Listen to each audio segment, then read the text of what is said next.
She wanted more, or so she thought, so she wore the special bra, and her breasts grew so large till she became satisfied. But she soon after found out that it was a blessing in disguise. In the ever-busy town of Aguleri, there lived a woman named Nneka. Nneka had always been a confident woman. She carried herself with elegance, the kind that drew respect even from strangers. Tall, graceful, with skin the color of fine mahogany, and a smile that could light up a dark room. She had been admired by many men, but the one who mattered most, her husband, Ebuka, seemed perpetually dissatisfied. On a humid Saturday afternoon, she stood before her bedroom mirror, adjusting her blouse. She smoothed her wrapper, tried a different pose, but no matter how she turned, the smallness of her breast stared back at her. Ebuka walked in, his cologne filling the room. He glanced at her once, then frowned. Nneka, you know I've said this before. You are too flat. A married woman should be fuller. Look at other women. See how they carry themselves with confidence. But you don't even fill up your blouse. Nneka's heart sank. She had heard it too many times, always sharp, never gentle. She tried to protest. But Ebuka, you married me like this. You never complained then. He snorted, throwing his shirt on the bed. Marriage changes things. I need a wife who can make head turn. Not one who looks like a secondary school girl. If you don't do something about it, I swear I will find someone who can.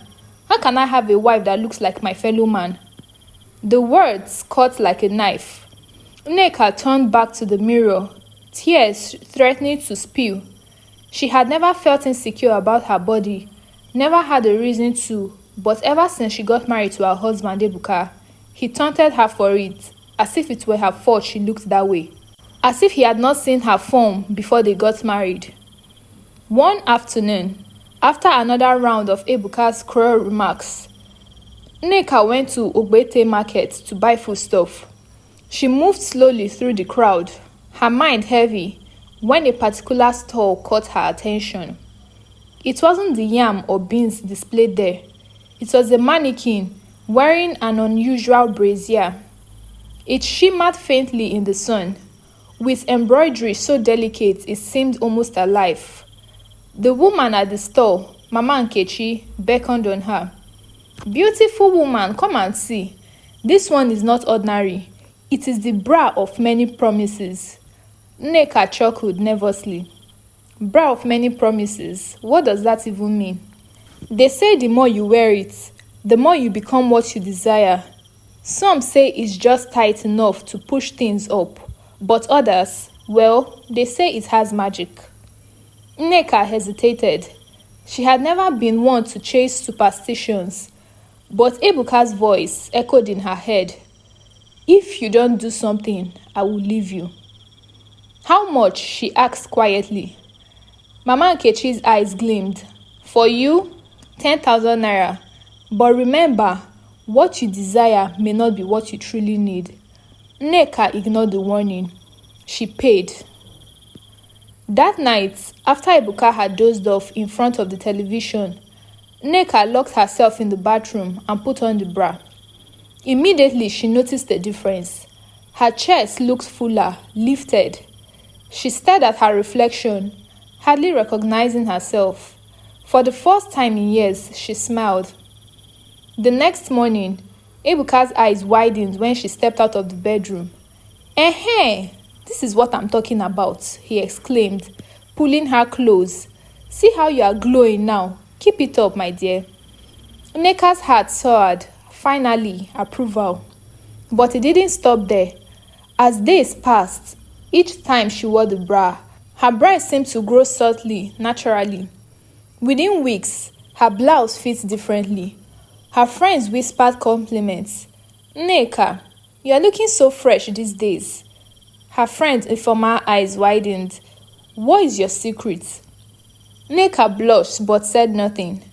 Deep inside, she felt a dangerous pride blooming. Ebuka's behavior changed as well. He showered her with compliments, held her hand in public, even posted her pictures on Facebook with captions like, "My African Queen." Nneka glowed under the attention. She cooked his favorite meals, dressed more elegantly, and basked in the envy of other women. But soon, Ebuka's words turned into demands. "You are almost there, Nneka. Just a little more and you'll be perfect," he urged one evening. "Don't stop wearing that bra. I want people to see that my wife is the most endowed woman in town." Nneka nodded eagerly, though a small voice whispered in her heart, "Is this really for you or just for him?" She silenced the voice. By the third month, Nneka was unrecognizable. Her breasts had blossomed, round and full, filling every blouse with enviable curves. Everywhere she went, eyes followed. At a wedding reception, women whispered enviously and men stole glances. Ebuka walked beside her like a king, chest out, face proud. "My wife," he boasted to his friends. "See how the Lord has blessed her." But Nneka knew it wasn't the Lord, it was the bra. Still, she relished the moment. She felt beautiful, desired, whole. For once, she thought she had secured her marriage. One Friday evening, Ebuka came home unusually late. He smelled faintly of perfume, not hers. Nneka had been noticing this for a while now and decided to confront him about it today. "Ebuka, where are you coming from by this time of the night?" "Nneka," he began, avoiding her gaze. "We need to talk. Sit down." Her heart froze. I think I've found someone else," he said bluntly. "Her name is Ginika. She makes me feel alive again." Nneka's voice shook. "Ginika? What do you mean? Look at me, Ebuka. I did everything you wanted. I changed myself for you." He shrugged. "Yes, you changed. But Ginika, she's natural. Small, simple. She doesn't try too hard. That's what I want now." The words slammed into her like thunder. She sank onto her bed, trembling. "How can you do this to us?" she said, crying in bed.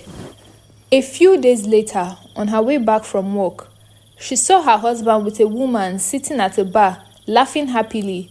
She was pushed to approach them and interrogate Ebuka, but she changed her mind to avoid any embarrassment and not to make the situation worse, as she suspected that was the Ginika her husband spoke about.